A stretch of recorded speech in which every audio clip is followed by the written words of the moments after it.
त्रिकोणमिति। Lesson number 8 जो है त्रिकोणमिति, इसको आरंभ कर दे, आज फ्राइडे है। त्रिकोणमिति इसी से स्टार्टिंग करते हैं। लेसन का नाम होगा तुमको त्रिकोणमिति का परिचय। अब आज में देखो हमारे पास क्या होगा, त्रि जोड़ कोण जोड़ मिति। त्रिकोणमिति का मतलब त्रि जोड़ कोण जोड़ मिति, इसी का नाम क्या होता है, त्रिकोणमिति। त्रि मतलब क्या होता है हमारे पास, त्रिभुज। कोण मतलब क्या होता है, कोण होता है। मिति मतलब क्या होता है, माप होता है ना। त्रिभुज के कोण और उसके माप, यानी हमारे पास का परिभाषा क्या बनता है ना, इसका परिभाषा क्या बन जाता है, तो गणित की वह शाखा जिसमें त्रिभुज के कोण और उसके मापों के बारे में अध्ययन करते हैं, उसे हम लोग क्या कहते हैं, त्रिकोणमिति कहते हैं। हम लोग 10th लेवल पर परिभाषा यह भी बोल सकते हैं, त्रिभुज ना कहता है गणित की वह शाखा जिसमें त्रिभुज के कोण और उससे संबंधित भुजाओं के मापों के बारे में अध्ययन करते हैं, उसे हम लोग क्या कहते हैं, त्रिकोणमिति कहते हैं। यानी परिभाषा में लिखेंगे इसको ना, तो गणित की वह शाखा, गणित की वह शाखा जिसमें त्रिभुज के कोण और उससे संबंधित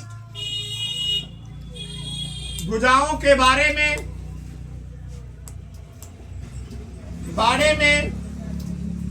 अध्ययन करते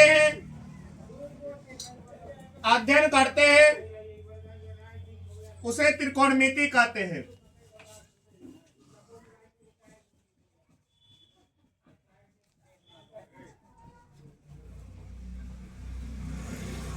कोई भी पूछता त्रिकोणमिति कैसे कहते तो बता दोगे, यानी त्रिभुज के कोण और उससे संबंधित भुजाओं के बारे में अध्ययन करेंगे, उसी को क्या कहेंगे, त्रिकोणमिति कहेंगे। एक बात नोट में याद रखना, त्रिभुज हमेशा समकोण होगा। यदि त्रिभुज समकोण नहीं हो, यदि त्रिभुज समकोण नहीं हो तो लंब डालकर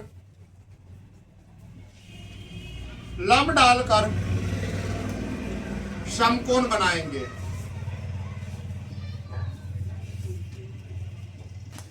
यानी त्रिभुज हमारे पास अगर समकोण नहीं होगा तो उसमें क्या करेंगे, लंब डालेंगे और उसके आधार पे हम लोग क्या करेंगे, बनाएंगे।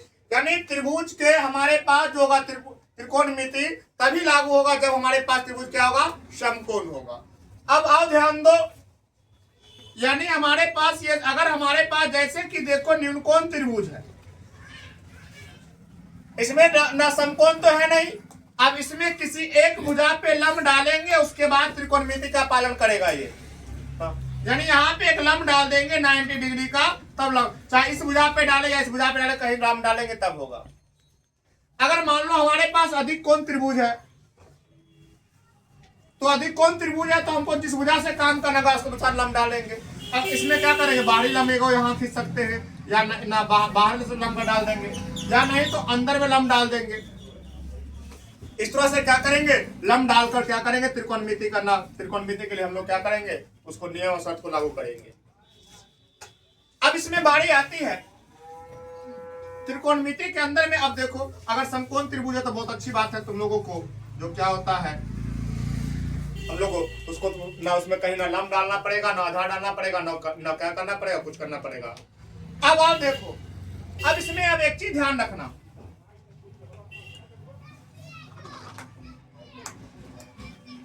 अब ये हमारे पास समकोण त्रिभुज है, ABC है, यहां पे मान लेते ये थीटा है,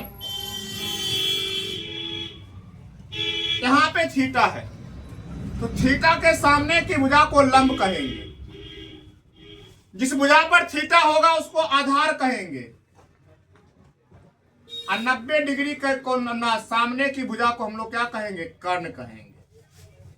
यानी 90 डिग्री के सामने का भुजा जो होगा वो क्या कहलाएगा, कर्ण कहलाएगा। थीटा के सामने भुजा को क्या कहलाएगा, लंब कहलाएगा, और जिस भुजा पर थीटा अपने विराजमान होगा उसको क्या कहेंगे, आधार कहेंगे। अगर देखो हमारे पास क्या होता है, थीटा बदल जाता है।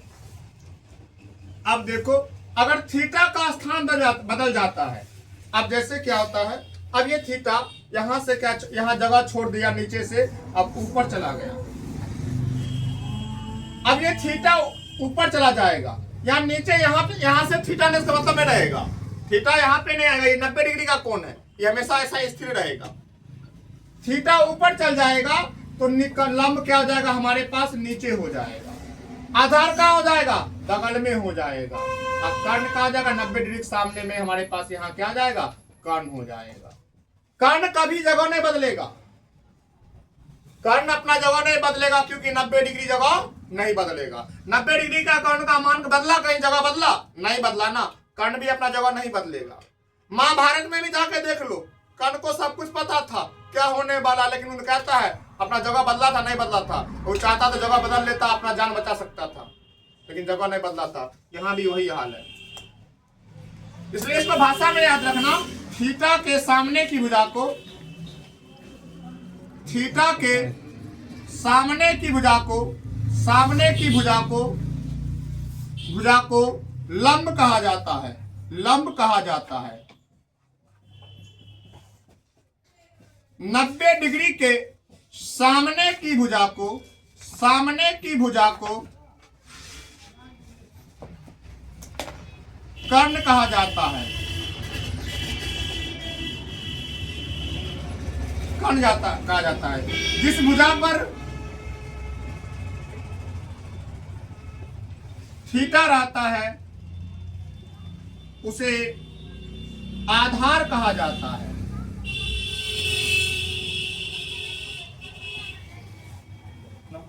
नहीं होगा तो ऐसे याद रखना, हे थीटा देवता, तेरे सामने की भुजा को लंब कहेंगे, तू जिस पे रहेगा उसे आधार कहेंगे। 90 डिग्री के सामने भुजा को कर्ण कहेंगे। हे देवता, तू जगह बदल लेता है तो लंब नीचे चला आता है, अगर तू ऊपर चला जाता है तो लंब नीचे चला आता है, और आधार बगल में चला जाता है। और कर्ण बेचारे अपने स्थान कभी नहीं बदलते हैं, क्योंकि 90 डिग्री का कोण अपने स्थान नहीं बदलते हैं। क्या ऐसे याद रखेंगे ना? नहीं याद रहेगा तो मंत्र याद करना पंडित जी वाला, हे थीटा देवता, तेरे सामने की भुजा को लंब कहेंगे, तू जिस पे रहेगा उसे आधार कहेंगे। 90 डिग्री के सामने की भुजा को कर्ण कहेंगे।